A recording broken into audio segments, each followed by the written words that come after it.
करता हूँ। राष्ट्रहित में जो बात नहीं करता है वो इंसान ही नहीं है इस देश का। राष्ट्रहित में बात करना सबसे अच्छी बात है, क्योंकि राष्ट्र से हमें प्यार होता है, और राष्ट्र से यदि प्यार नहीं किया तो काय का भारत राष्ट्र की बात करते हो।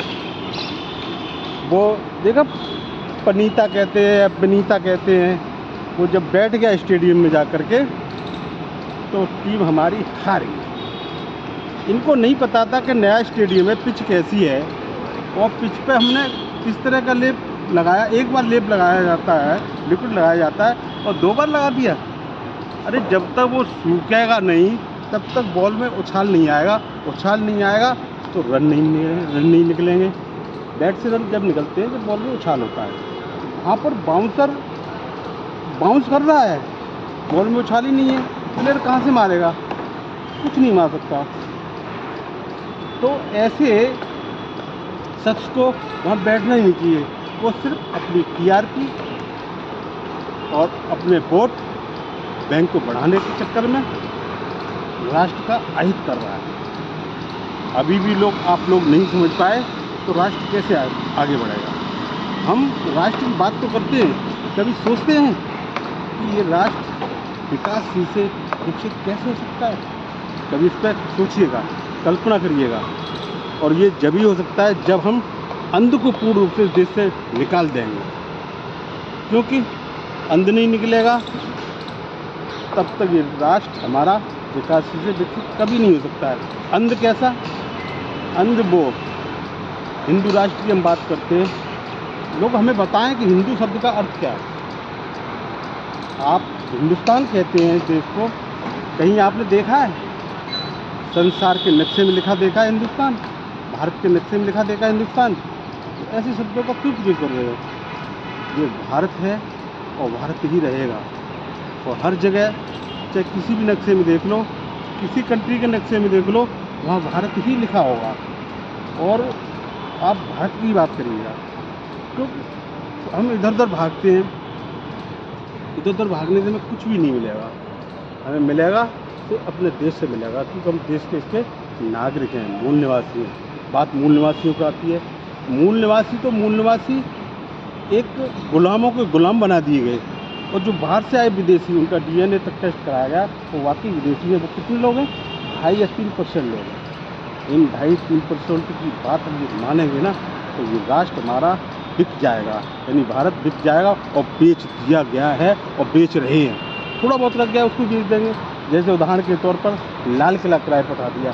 लाल किला हमारी शान थी। और भी सरकारी प्रतिष्ठान है, NABM है, जहाँ दूरदर्शन आकाशवाणी के कर्मचारियों की ट्रेनिंग हुआ करती थी, उसको भी किराए पर दे दिया। बताइए, हर चीज़ किराए पर। अडानी, अंबानी, इट मीन्स इस देश का मुखिया कहता है चौकी पे बैठा हुआ वो चौकीदार है, मैं तो ज़मीन पे बैठने वाला हूँ, मैं तो ज़मींदार हूँ। तुम काहे के ज़मींदार हो? कि तुम्हें ज़मीन के बारे में नहीं मालूम, प्रकृति के बारे में नहीं मालूम। प्रकृति क्या है?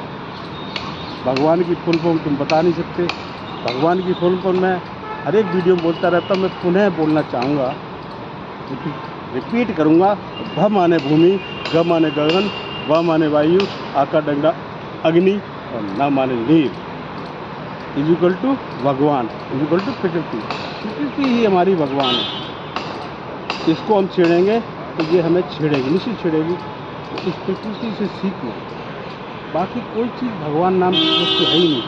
तथागत बुद्ध ने हर प्रश्न का जवाब बड़ी शालीनता से और शांतिपूर्वक ढंग से दिया है। वो साइंटिफिक दिया है, क्योंकि वो जानते कि भगवान नाम की वस्तु कोई भी नहीं है इस देश में, किसी भी जगह नहीं है। अब उदाहरण के तौर बहुत से उदाहरण ऐसे हैं, जैसे हमारे यहाँ सती प्रथा होती थी, देवदासी प्रथा होती थी, और आडम्बरा में बताएं कितने बना रखे कस्टम की बना रखी हैं। जैसे साहब करवा चौथ, और ये करवा चौथ सोचो, इनसे जो बच्ची अपने मायके से आती है दहाड़ती हुई, ससुराल में आती है, उस बच्ची को पूरे दिन भूखा रखा जाता है, और फिर कहा जाता है कि मेरी करवा चौथ बना, मेरी पूजा बना। जिन कंट्रियों में करवा चौथ नहीं मनाई जाती है, क्या उनके हंस बैंड या पति मर जाते हैं? जब नहीं मरते तो यहाँ क्यों मनाई जाती है ना? तो हमें सोचना चाहिए कि हम इन कृतियों से निकलें। और फिर इस देश में देख रहे हैं ऐसी कौन सी चीज़ प्रकृति की नहीं है जो बनाई है जो पूजी नहीं जाती, क्यों नहीं पूजी जाती है? लिंग पूजी जाती है, पेड़ पूजे जाते हैं, पत्थर पूजे जाते हैं, धरती पूजी जाती है, कूड़ा पूजा जाता है, यहाँ तक पॉटी भी पूजी जाती है, पेशाब भी पूजी जाती है। मैं इसका आई विटनेस भी रहा हूँ। क्यों, मेरा ये पुराने टाइप का बहुत बड़ा मंदिर था जिसको पिताजी हमारे माना करते थे। तो मैं बैठा हुआ था अपने दूसरे खेत में, वहाँ एक बच्चा गिर जाता है, वो कुत्ता पेशाब करके गया था। अब वो गिर जाता है, फूल गिर जाते हैं, तो जो भी आता है भारत के लोग फूल चढ़ाते हैं, पानी चढ़ाते हैं। अरे मुझे लगा मेरी जगह ये भी गिर जाएगी, तो मैंने फावड़ा उठाया और उसको खींच करके मिट्टी को ले गया और दूर फेंक के आया। नहीं तो वो भी जगह गिर जाती। वहाँ क्या बना देते? मंदिर।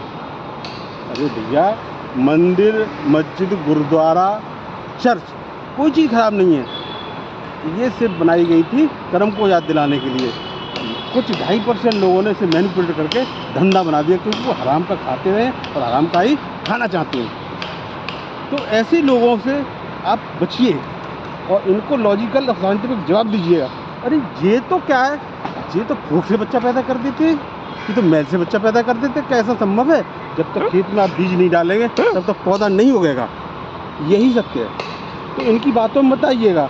ऐसे लोग या बातों में आ गए तो निश्चित है ये देश, ये राष्ट्र हमारा विकासशील से विकसित कभी नहीं हो पाएगा। इसी के साथ मैं अपने शब्दों को विराम देता हूँ। नमो बुद्धाय, जय भीम, सलाम, नमस्कार। सभी को मेरा हाथ जोड़ के साधुवाद, साधुवाद, साधुवाद।